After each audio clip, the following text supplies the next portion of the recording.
ரொம்ப எதிர்பார்த்தது என்னென்னா பூர்ண மதுவிலக்கு நான் கொண்டு வருவேன் அப்படின்னு சொல்லிட்டு அந்த அறிக்கையில் இருக்கும்னு நாங்கள் எதிர்பார்த்தோம். ஆனால் அவரும் வந்து திராவிட கட்சிகள் சொல்கிறா போல படிப்படியாய் மதுக்கருவை மூடுவேன்னு சொல்லியிருக்காரு. டாஸ்மாகை நம்பி ஒரு சில நிர்வாக கோளாறுகளை நாம் சரி செய்ய வேண்டியிருக்கிறது. அங்கே இருக்கிற வேலையாட்களையும் அந்த அதிகாரியும் நம்ம வேறு இடத்துக்கு மாற்ற வேண்டியிருக்குது. ரெண்டாவது, அதில் என்ன மாதிரி கமிட்மெண்ட்லாம் இந்த திராவிட மாடல் அரசை நிர்வகிக்கும் போது ஏற்படுத்தி வைத்திருக்கும் என்பது தெரியுது. அரசியல் குழப்பத்தில் அவர்கள் வைத்திருக்கிற அந்த தொழிலை புரிந்து கொள்ள வேண்டும். அதற்கு ஒரு சில காலகட்டங்கள் இருக்கும். எந்த கோட்பாடில் வந்து படித்தவர்கள் படிக்காதவர்கள் எப்படி பிரித்தாலும் நீங்கள் சொல்ல முடியுங்க? படித்தவர்கள் படிக்கணும்னா படிக்காதவர்களுடைய லிட்ரஸி இன்னும் இருக்கிறது என்ற அர்த்தம் ஆகிறது ஒரு பக்கம். இன்னொரு பக்கம் இன்ஜினியரிங் படிச்சுட்டு ஜொமாட்டோ ஸ்விக்கியில் வேலை செய்கிற பசங்களும் இருக்கிறாங்க. கொள்கைக்காக நிற்கிறவங்க என்றைக்குமே சோர்ந்து போக மாட்டாங்க. தமிழ்நாடு முழுக்க 40 பாராளுமன்ற உறுப்பினர்கள் திராவிட முன்னேற்ற கழகத்தில் இருக்கிறார்கள்.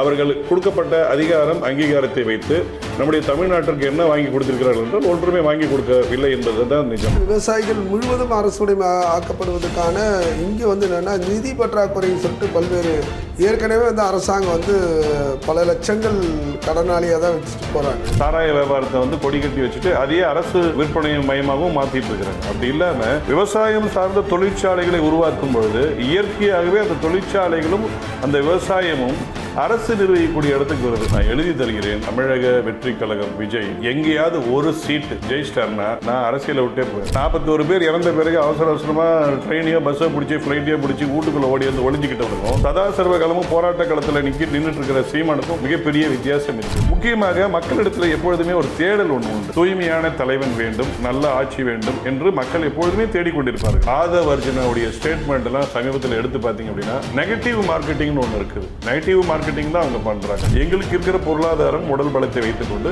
மிக முக்கியமாக ஓடிக்கொண்டிருக்கிறோம். திருச்சியில் நடந்த மக்களின் மாநாட்டிற்கு கிட்டத்தட்ட 3 லட்சம் பேர் வந்திருந்தார்கள். கும்மி அடிச்சுட்டு போய் கிரில் கேட் எழுதி தம்பி தாவி குடிச்சு போறது கூட்டமா அவங்கவுங்க சொந்த காசை செலவு பண்ணி எனக்கு தெரிஞ்சு இந்த 25 வருஷ காலத்துல அந்த மாதிரி ஒரு அரசியல் மாநாடு நான் பார்த்திருக்கேன்.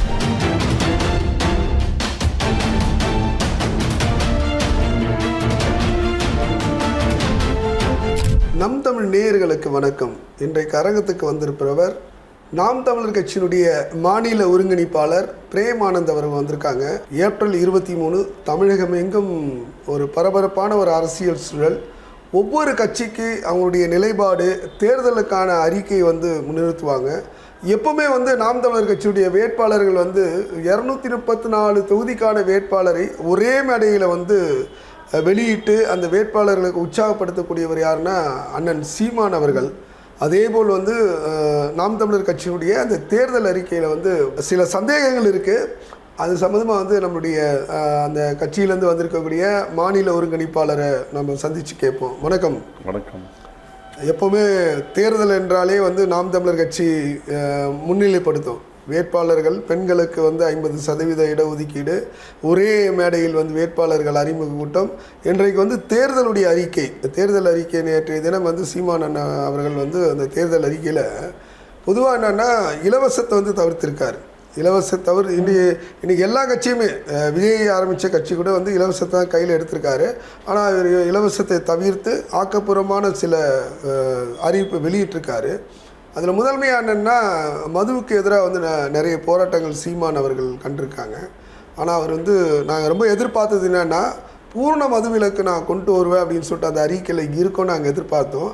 ஆனால் அவரும் வந்து திராவிட கட்சிகள் சொல்கிறா போல் படிப்படியாய் மதுக்கருவை மூடுவேன்னு சொல்லியிருக்காரு. அதுக்கான காரணம் என்ன? பூரண மதுவிலக்கு இல்லைன்னு அவர் சொல்லலை. 1 வருடத்திற்குள் அனைத்து மதுக்கடைகளும் மூடப்படும். இதுதான் எல்லாமே சொல்றாங்க. திமுகவும் அதிமுகவும் தேர்தல் அறிக்கையில இதுதான் 2 கட்சியுமே சொல்றாங்க. அதே பாணியில தானே இவரும் சொல்லியிருக்காரு. ஒரே லைன்ல சொல்லியிருக்கலாம்ல இவரு.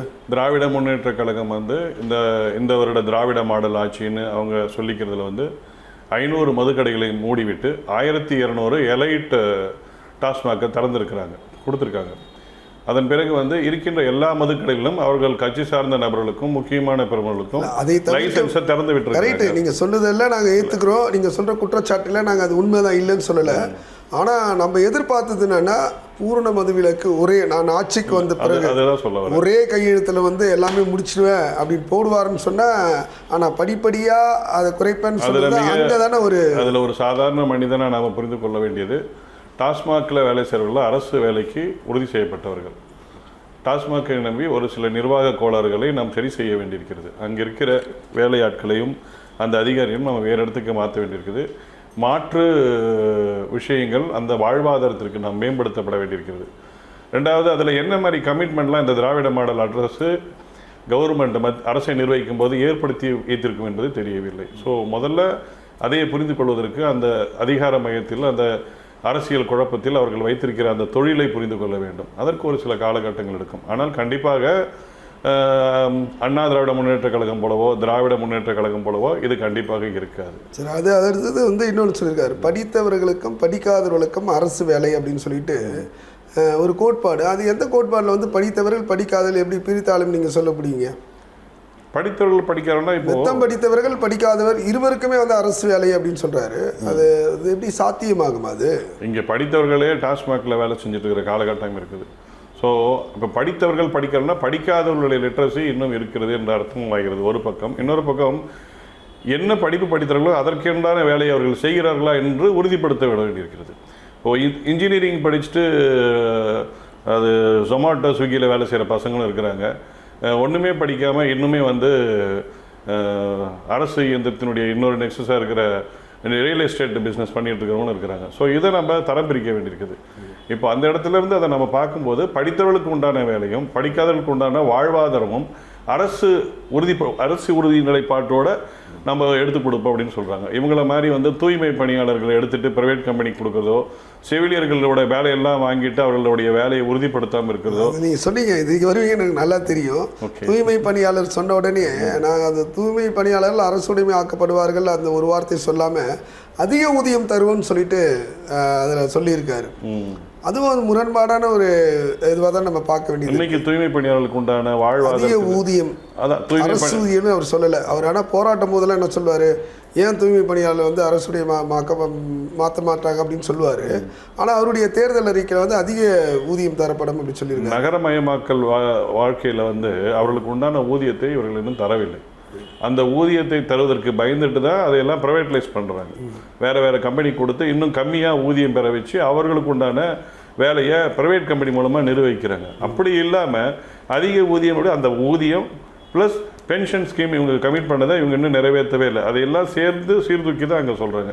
அதிக ஊதியம் அப்படிங்கிறது ஒன்றும் ஒரு பெரிய விஷயம் கிடையாது. இன்றைக்கி 6 சிலிண்டர் ஃப்ரீயாக தரதை விட ஒருத்தருடைய வாழ்வாதாரத்துக்கு உண்டான அந்த வேலையை நம்ம உறுதிப்படுத்தும் போது அதற்கு உண்டான பெனிஃபிட்ஸ் அவங்களுக்கு கொண்டு போய் கொடுக்க வேண்டியது அரசினுடைய கடமை.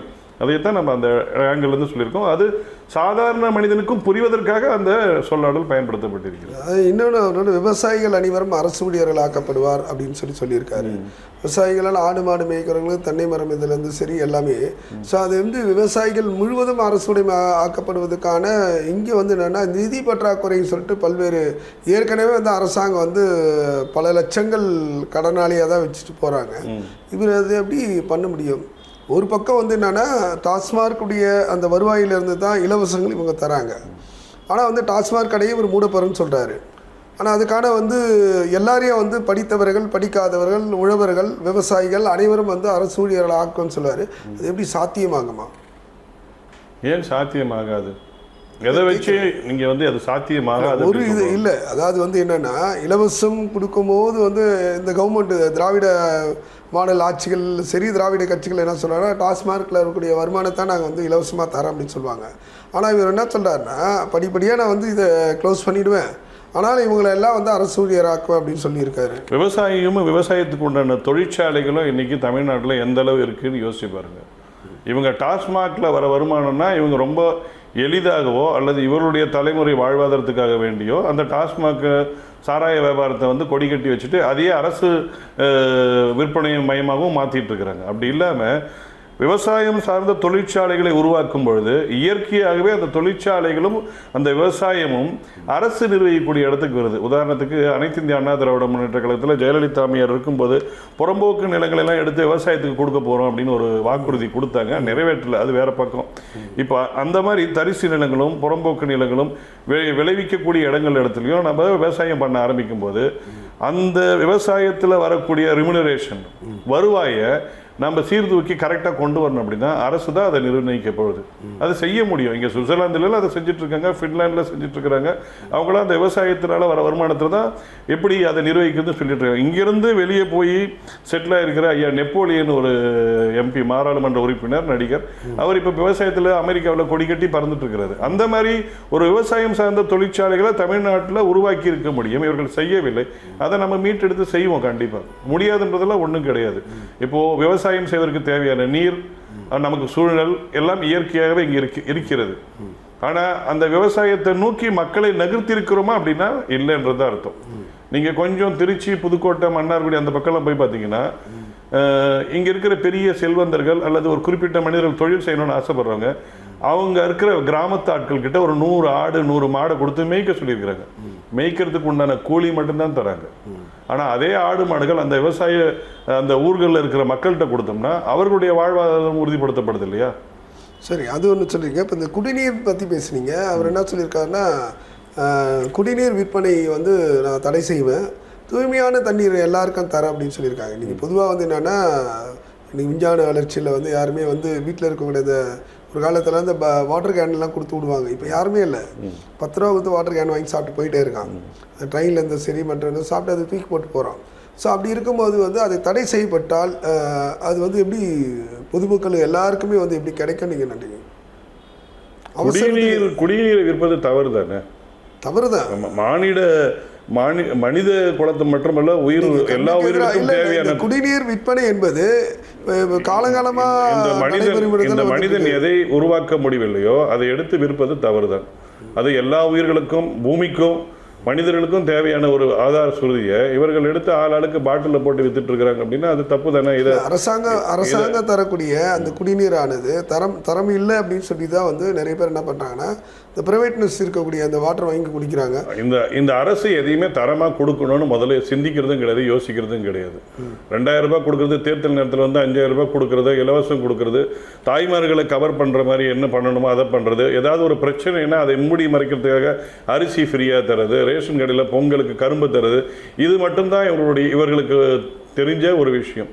அதிகபட்சம் இது வந்து அவருடைய அதிகாரத்தை நிலைநிறுத்திக் கொள்வதற்காக தானே தவிர ஒரு நிர்வாகத்தை எப்படி செயல்படுத்தணும் அப்படிங்கிறது கிடையாது. எங்கள் கொளத்தூர் தொகுதியில் எடுத்துக்கிட்டிங்கன்னா கடந்த 20 வருடமாக திராவிட முன்னேற்ற கழகம் மட்டும்தான் சட்டமன்ற உறுப்பினர்களாக இருக்கிறார்கள். இப்போது இந்த 15 வருஷமாக அவங்க செய்யாத இந்த 5 வருஷம் இவர் முதலமைச்சர் ஆனோன்னா வராரு. எவ்வரி 15 டேஸ், ஒவ்வொரு 15 நாள் 20 நாளுக்கு ஒரு முறையும் மு.க. ஸ்டாலினர்களோ இல்லை அவரை சார்ந்தவர்களோ வந்து அங்கே இருக்கிற பெண்களுக்கு தேவையான விஷயங்களை கொடுத்துருக்காங்க. 10 நாளைக்கு முன்னாடி கூட மைக்ரோ ஓவன் கொடுத்துருக்காங்க. நம்புவீங்களா நீங்கள்? ஒரு மைக்ரோ ஓவன் குறைஞ்சபட்ச விலையை 4000 ரூபாய் கொடுக்குறாங்க. இதையும் தராங்க. ஒரு பள்ளிக்கூடம் எடுத்துக்கிறாங்க. அந்த பள்ளிக்கூடத்தில் வந்து அவங்களுடைய வட்ட செயலர், பகுதி செயலர் மூலமாக என் முதலமைச்சர் வந்து இன்றைக்கி இலவசமாக இது தரப்போகிறாருன்றாங்க. எல்லா பெண்களும் முன்னியடிச்சுட்டு போகிறாங்க. எல்லாருக்கும் டோக்கன் கொடுக்குறாங்க. இதை வந்து ப்ரொஃபஷனலாக பண்ணுறாங்க. கடந்த 5 வருஷமாக பண்ணிகிட்டு இருக்கிறாங்க அவங்க.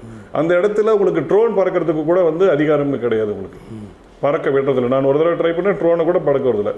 இப்போ இவங்க எங்கேருந்து வந்து நிர்வாகத்தை யோசிக்கிறாங்க? இந்த திராவிட மாடல் ஆட்சின்னு சொல்லிக்கிற திரு மு.க. ஸ்டாலின் ஐயா அவர்களும் அவருடைய அமைச்சர்களும் ஏதாவது ஒரு இடத்துலையாவது நல்ல ஆட்சி கொடுக்கறதுக்கு, நல்ல நிர்வாகம் கொடுக்கறதுக்காக செஞ்சுருக்கிறாங்களா? பிடிஆர் பழனிவேல் தியாகராஜன், ஜெயநஞ்சன் இவங்களெல்லாம் வச்சு நாங்கள் ஒரு ஃபைனான்ஸ் குழு போட்டு இந்த கடன் 4.3 லட்சம் கோடி கடனையும் அடைச்சிருவோன்னு சொல்லி ஆட்சிக்கு வந்த உடனே ஒரு 7 பேர் கொண்ட குழு அமைத்தார். அந்த குழு எங்கே இப்போ? அந்த குழு வந்து சொல்லுமா மீதி 4.3 லட்சம் கோடி திருப்பி வாங்கி? அதுதான். அப்போ நிர்வாகத்தை பற்றி இவர்களுக்கு ஒரு சிந்தனையும் இல்லை. கொடுத்துருக்கிற அதிமுக, திராவிட முன்னேற்ற கழகம், பாரதிய ஜனதா கட்சி, இப்போ வந்திருக்கிற விஜய் கட்சி, இவங்கெல்லாம் கொடுத்துருக்கிற தேர்தல் அறிக்கையை கம்பேர் பண்ணால் அதில் அடுத்த 5 வருடத்தில் மக்களுடைய வாழ்க்கையை மேம்படுத்துவதற்கான பொருளாதார சிந்தனை கொண்ட அல்லது ஒரு தூய படைப்பை கொண்ட அறிக்கை இருக்கா? நாம் தமிழர் கட்சியான சீமான் அவர்கள் கொடுத்ததில் இருக்கான்னு பார்த்தீங்கன்னா இதில் தான் இருக்கும். சரி, அது இன்னுமே அவர் எல்லா இதுலையும் என்ன சொன்னா, ஆரம்ப கல்லூரி முதல் ஆராய்ச்சி கல்லூரி வந்து இலவசமாக வந்து நாங்கள் தருவோம் அப்படின்னு சொல்லியிருக்காரு. அது ஒரு பெருசாக வந்து இந்த தேர்தல் அறிக்கையில் நம்ம எதிர்பார்த்தோம். ஆனால் அது பெரிய லெவலில் பேசப்படலையே. இல்லை, பெரிய லெவலில் பேசலை அப்படிங்கிறதே விஷயம். ஏன் அப்படின்னா மக்கள் இந்த 50-60 வருட கால ஆட்சியில் எதையெல்லாம் சிந்திக்க வேண்டிய அவசியம் இல்லையோ அதற்குள்ளெல்லாம் மக்கள் போய் விழுந்துட்டாங்க. அப்படி போய் விழுந்ததுனால தான் இன்றைக்கி 41 பேர் கரூரில் சாகிறோம். அந்த சிந்தனை, அரசியல் சார்ந்த சிந்தனையோடைய தெளிவு இருந்திருந்தது அப்படின்னா தேர்தல் அறிக்கைகளை பார்த்து நல்ல வேட்பாளர்களை பார்த்து வாக்கு செலுத்தக்கூடிய எண்ணம் வந்திருக்கும். இப்போது அண்ணன் வந்து கல்வி இலவசம்னு தான் சொல்லியிருக்கிறார். ஆரம்ப கல்வி முதல் உயர்கல்வி வரை எல்லோருக்கும் கல்வி இலவசம், சமமான கல்வி தரப்படும், இலவச கல்வி தரப்படும். நான் அடிப்படையில் ஒரு கேள்வி வைக்கிறேன். ப்ரைவேட் ஹாஸ்பிட்டல்ஸு, ப்ரைவேட் ஸ்கூல்ஸ் இருக்குது. அதனுடைய தரத்தை நிர்ணயிப்பது யார்? நீங்கள் சொல்லுங்கள், யார் நிர்ணயிக்கிறது? அரசியல்வாதி தான் அவனுக்கு பண்ணுறாங்க. கவர்மெண்ட் தான் நிர்ணயிக்குது. இந்த ப்ரைவேட் ஹாஸ்பிட்டலில் வந்து இந்த ஃபெசிலிட்டிலாம் இருக்கணும், இந்த டாக்டர்ஸ் இந்த குவாலிஃபிகேஷன் இருக்கணும், இந்த ஸ்டூடெண்ட் இருக்கணும் அப்படின்னு கவர்மெண்ட் தான் நிர்ணயிக்குது. ப்ரைவேட் ஸ்கூல்ஸுக்கு யார் தரம் நிர்ணயிக்கிறான்? அரசாங்கம் தான் நிர்ணயிக்குது. அப்போ அந்த அரசாங்கம் தான் நிர்வகிக்கக்கூடிய பள்ளிக்கூடங்கள்லையோ தான் எடுத்து நடத்தக்கூடிய மருத்துவமனையிலோ ஏன் அதை இம்ப்ளிமெண்ட் பண்ணல, ஃபாலோ பண்ணல? அப்படின்னா என்ன அர்த்தம்? இவங்களுக்கு கொஞ்சம் கூட இந்த சார்ந்த சிந்தனையே கிடையாது. மாநில சுயாட்சி, மாநில கல்வி உரிமையை தூக்கி கொடுத்துட்டு அதை பற்றி கொஞ்சம் கூட கவலைப்படாத ஒரு ஆட்சி இருக்கும்போது, வராது வந்த மாமணியாக நாம் தமிழர் கட்சி சீமான் அவர்கள் இதை வந்து சொல்கிறார் அப்படின்னா, இதை ஆய்வுக்குட்படுத்துவதை விட அவருடைய சிந்தனையை நாம் ஊக்குவித்து அதை எப்படி இன்னும் இம்ப்ளிமெண்ட் பண்ணுறதுக்கு வாய்ப்புகள் இருக்குன்னு பார்க்கணும். இதை பற்றி பேசாத சமூக மீடியா ஊடகங்கள் நேற்று வேறு எதையோ பேசிட்டு இருக்கிறது வேதனையான விஷயம். சமூக ஊடகம் பொறுத்த வரைக்கும் என்னென்னா, விஜய் வருகைக்கு முன்பு வந்து சீமான் அவர்கள் வரும்போது அந்த சமூகம் இது ஃபுல்லாகவே சோஷியல் மீடியாக்கள்லாம் பார்த்தீங்கன்னா வந்து அதிகம் வந்து கவரக்கூடிய ஒரு நிகழ்வாக இருந்தது. ஒவ்வொரு ஒரு செய்தியாளர் சந்திப்பாக இருந்தாலும் சரி, ஒவ்வொரு கூட்டங்களாக இருந்தாலும் சரி, நிறைய பேர் வந்து ஆவலாக அது பார்ப்பாங்க. ஆனால் வந்து விஜய் வருகைக்கு பிறகு வந்து அவர் வந்து இந்த அரசியல் வந்து பின்னுக்கு தள்ளப்பட்டாரோ அப்படின்னு சொல்லிட்டு ஒரு கேள்விக்குறியாக இருக்குது. யார் பின்னுக்கு தள்ளப்பட்டார்? சீமான் அவர்கள் அப்படின்னு சொல்லிட்டு ஒரு கேள்விக்குறியாக இருக்குது. இந்த 4 முனை போட்டியையும் நம்ம எல்லாமே சொல்கிறோம். இந்த 4 முனை போட்டியில் வந்து விஜய் என்ன சொல்கிறாருன்னா, தாவேக்காக்கும் திமுகவுக்கும் தான் நேரடி களம் அப்படின்றாங்க. இவர் எடப்பாடி என்ன சொல்கிறாருன்னா, எங்களுக்கும் திமுகவுக்கு தான் நேரடி களம் அப்படின்னா, இவர் முதல்வர் என்ன சொல்கிறாருன்னா, எங்களுக்கும் என்டிஏ கூட்டணிக்கு தான் வந்து நேரடி களம் அப்படின்றாங்க. இந்த 3 பேர் இதில் வந்து சீமான் எதுவுமே இல்லாமல், அதாவது எப்படின்னா மக்களை மட்டும் நம்பி காசுக்கோ இல்லை வேறு எதுக்கோ இல்லாமல் களத்தில் நிற்கக்கூடியவர், கூட்டணியை கூட எதிர்பார்க்காம கொள்கையோடு நிற்கக்கூடியவர், இதில் தாக்கு பிடிப்பாரா? தாக்கு பிடித்து கொண்டு தான் இருக்கிறோம். இல்லை, கடந்த 15 ஆண்டுகளாக 15 ஆண்டுகள் இல்லை, இன்னும் எத்தனை ஆண்டுகள் ஆனாலும் நாங்கள் இந்த களத்தில் நிற்போம். கொள்கைக்காக நிற்கிறவங்க என்றைக்குமே சோர்ந்து போக மாட்டாங்க. கவர்ச்சி அரசியல், பண அரசியல், கொள்கைக்காக இருந்து உங்கள் கொள்கை ஒருவரும் இருந்தாலும் சரி, ஒரு கட்சி வந்து அதிகாரத்தில் வந்தால் மட்டும்தானே உங்களை போல இருக்கக்கூடிய தொண்டர்கள் அதிகாரம் கிடைத்தால் மட்டும் தானே அதிகாரம் என்பது மக்களுக்கு ஏதாவது பணி செய்ய முடியும். தனி குரல் மட்டும் எப்படி சேவை செய்ய முடியும்? அதிகாரம் என்பது என்ன? அதிகாரம் என்பது ஒரு சட்டமன்ற உறுப்பினரோ, ஒரு பாராளுமன்ற உறுப்பினரோ, அல்லது 150 சட்டமன்ற உறுப்பினரோ, 150 சட்டமன்ற உறுப்பினரோ, 40 பாராளுமன்ற உறுப்பினரோ அதிகாரத்தை நிர்ணயிக்க முடியாது. தமிழ்நாடு முழுக்க 40 பாராளுமன்ற உறுப்பினர்கள் திராவிட முன்னேற்ற கழகத்தில் இருக்கிறார்கள். அவர்கள் கொடுக்கப்பட்ட அதிகாரம் அங்கீகாரத்தை வைத்து நம்முடைய தமிழ்நாட்டிற்கு என்ன வாங்கி கொடுத்திருக்கிறார்கள் என்றால் ஒன்றுமே வாங்கி கொடுக்கவில்லை என்பதுதான் நிஜம். காரணம் என்னவென்றால் முழுக்க பாராளுமன்றம் செய்யாததை நீங்கள் செய்ய வேண்டும். நம்ம செய்வோம். முதல்ல நம்மளுடைய சித்தாந்தம் என்னவென்று தெளிவாக புரிந்து கொள்ள வேண்டும். இந்த மொழிக்கு கொஞ்சமும் சம்பந்தம் இல்லாத திராவிட சித்தாந்தத்தை தூக்கி கொண்டு வந்து இல்லாத இந்த திராவிட சித்தாந்தத்தை மக்களுடைய மனதிலே விதைத்திருக்கிறார்கள். நாம் அதிலிருந்து முற்றுமுழுவதுமாக அகன்று மக்களை முற்றுமுழுதாக நமது மொழி, நமது நாடு, நமது தேசம் என்ற தமிழ் தேசிய சித்தாந்தத்தை மக்கள் மனதிலே விதைத்துக் கொண்டிருக்கிறோம். விதைத்தினுடைய முதல் பலனாக 1% வாக்குகளிலிருந்து 8% வாக்கு வந்திருக்கிறது. இதுல 2 இருக்குது. ஒன்று, சித்தாந்தம் இங்கு நிலை பெற்றிருக்கிறது என்றுதான் அர்த்தம். இன்று இன்னைய தேதிக்கு நம்முடைய மாநிலத்திலோ இல்லை பக்கத்து மாநிலங்களிலோ தமிழ் நாட்டை பற்றி, தமிழ் மொழியை பற்றி இகழ்ந்து விட்டு யாரும் சும்மா இருந்து முடியாது. பிரதமர் அவர்களே இங்கு வந்து எல்லா மாநிலங்களும் பிரதமர் அவர்கள் ஹிந்தியில் பேசுவார். நம்முடைய தமிழ்நாட்டிலே வந்து ஆங்கிலத்தில் பேசுகிறார். இதுதான் அந்த மொழியினுடைய அந்த மக்களுடைய வீழ்ச்சி. அதுதான் என்றுமே இது இருக்கும். ஆனால் அந்த இடத்திலே அதை பற்றி எடுத்து சொல்வதற்கு ஒரு தலைமை, ஒரு இயக்கம் தேவைப்படுகிறது. முதல் முறையாக தமிழ்நாட்டிலே சுதந்திரத்திற்கு பிறகு அப்படிப்பட்டதான ஒரு தலைமை இயக்கம் நாம் தமிழர் கட்சியாக உருவெடுத்திருக்கிறது. இது இதற்குண்டான பலனை கண்டிப்பாக அறுவடை செய்யும். இப்படி அறுவடை செய்ய போகும்போது வருகின்ற உங்களுடைய கனவுகள் மெய்ப்பெற உண்மையில் எங்களுடைய வாழ்த்துக்கள், அதில் எந்த இதுவுமே இல்லை. ஆனால் வந்து இன்றைக்கி வந்து என்ன, தமிழகத்தை பொறுத்த வரைக்கும் என்னென்னா சினிமா கவர்ச்சிகள் அதிகமாக இருக்குது. விஜய் வருகைக்கு முன்னாடி வரைக்கும் வந்து என்னென்னா ஒரு தமிழகத்தில் ஒரு வெற்றிடம், ஒரு நல்ல ஒரு தலைமை கிடைக்கணும்னு அண்ணன் சீமான் அவர்களை பார்த்தாங்க. ஸோ அவரும் வந்து என்னென்னா அதுக்கான போராட்ட களத்திலேருந்து தொடர்ந்து வந்திருந்தார். இன்றைக்கு இருக்கக்கூடிய இளைஞர்கள் வந்து விஜய் பின்னாடி போய்விட்டார்களோ என்ற ஒரு அச்சம் இருக்குல்ல. அப்படி இருக்கும்போது நீங்கள் எந்த கூட்டணி இல்லாமல் மறுபடியும் வந்து நாங்கள் தன்னிச்சையாக தான் இந்த களத்தை காணுவோம், எங்களுக்கு வந்து தமிழ் தேசியம் மட்டும் தான் வேணும், எங்களுக்கு மொழி மட்டும் தான் இருக்கணும், எங்களுக்கு கொள்கை தான் முக்கியம் அப்படின்னு சொல்லிட்டு காலமெல்லாம் வந்து போயிட்டே இருந்தீங்கன்னா உங்களை நம்பி இருக்கக்கூடிய அந்த கூட்டத்துக்கு நீங்கள் என்ன பண்ண போகிறீங்க? நான் எழுதி தருகிறேன். தமிழக வெற்றி கழகம் விஜய் எங்கேயாவது ஒரு சீட்டு ஜெயிச்சிட்டார்னா நான் அரசியலை விட்டே போயிடுறேன். பிரேமானந்தங்கன்னா அதெல்லாம் அவ்வளோலாம் வாய்ப்பே கிடையாது. என்ன 41 பேர் இறந்த பிறகு அவசரமாக ட்ரெயினையோ பஸ்ஸோ பிடிச்சி ஃப்ளைட்டையோ பிடிச்சி வீட்டுக்குள்ளே ஓடி வந்து ஒளிஞ்சிக்கிட்டவனுக்கும் சதா சர்வ காலமும் போராட்ட களத்தில் நின்றுட்டு இருக்கிற சீமானுக்கும் மிகப்பெரிய வித்தியாசம் இருக்கிறது. அன்ஃபார்ச்சுனேட்லி ஆர் ஃபார்ச்சுனேட்லி நாங்கள் இந்த இடத்துல வந்து எங்கேயும் போக மாட்டோம், இங்கே தான் நின்றுட்டுருப்போம். எதிர்பாராத விதமாக விஜயினுடைய வளர்ச்சி அப்படின்லாம் நான் ஏற்றுக்க மாட்டேன். இது திராவிட முன்னேற்ற கழகம் அல்லது பாரதிய ஜனதா கட்சி, இந்த 2 பேரில் யாரோ ஒருத்தர் விஜயையும் தாவேக்காவையும் ஏற்றிக்கொண்டிருக்கிறார்கள் என்பதுதான் என்னுடைய கருத்து. முக்கியமாக மக்களிடத்தில் எப்பொழுதுமே ஒரு தேடல் ஒன்று உண்டு. தூய்மையான தலைவன் வேண்டும், நல்ல ஆட்சி வேண்டும் என்று மக்கள் எப்பொழுதுமே தேடிக்கொண்டிருப்பார்கள். ஆனால் எதிர்பாராத விதமாக சுதந்திரம் வாங்கிய இந்தியாவிற்கு பிறகு, குறிப்பாக அண்ணாவின் மறைவுக்கு பிறகு இங்கு ஊழல் நிறைந்த சாதி அரசியல், மத அரசியல் வேரூன்றி விட்டது. பள்ளிக்கூடங்களிலே சினிமா நடிகர்களை கூட்டிக் கொண்டு வந்து நடனமாட வைக்க முடியும், ஆனால் அரசியல் பேச முடியாது என்ற சூழ்நிலையை இவர்கள் உருவாக்கி விட்டார்கள். சாதி அரசியல் ஊக்குவித்து அங்கிருந்து நாம் மீண்டு எழுந்து வந்து கொண்டிருக்கிறோம். இப்போ என்னைய பர்சனலாக எடுத்துட்டீங்கன்னா என்னுடைய பின்புலம் எதுவும் அரசியல் கிடையாது. ஆனால் கடந்த 10 வருட காலமாக நாம் தமிழர் கட்சியினுடைய கொள்கையோடு பிடிப்போடு ஓடிக்கொண்டிருக்கிறோம். இது எதற்காக என்றால் அடிப்படையில் ஜனநாயகம், டெமோக்ரஸி, இந்திய ஒன்றிய அரசு கொடுத்திருக்கிற ஜனநாயகம் என்பது நீங்களும் சட்டமன்ற உறுப்பினர்களாம், நீங்களும் பாராளுமன்ற உறுப்பினர், அதே வாய்ப்பு எனக்கும் உண்டு. நீங்கள் இப்போ எடுத்து சொல்லுங்க, மாற்று கருத்து இல்லை. நீங்க சொல்லக்கூடிய அந்த மாதிரி ஒரு சூழ்நிலை அதெல்லாம் நாங்கள் ஏற்றுக்கொள்கிறோம். அதாவது என்னன்னா, நீங்க சொல்ற உங்களுக்கு தமிழ் தேசம், தமிழ் மொழி, எல்லா கனிம வள கொள்ளை எல்லாமே நீங்க பேசியிருக்கீங்க. அதுல எந்த மாற்று கருத்துமே இல்லை, எல்லாம் ஏத்துக்கிறாங்க. ஆனால் 15 ஆண்டுகள் குரல் கொடுத்து வந்த சீமான் அவர்களை ஏன் இன்றைக்கு கூட இளைஞர்கள் வந்து ஏற்றுக்கொள்ளவில்லை? சார், நான் அது ரொம்ப சிம்பிளாக சொல்கிறேன்.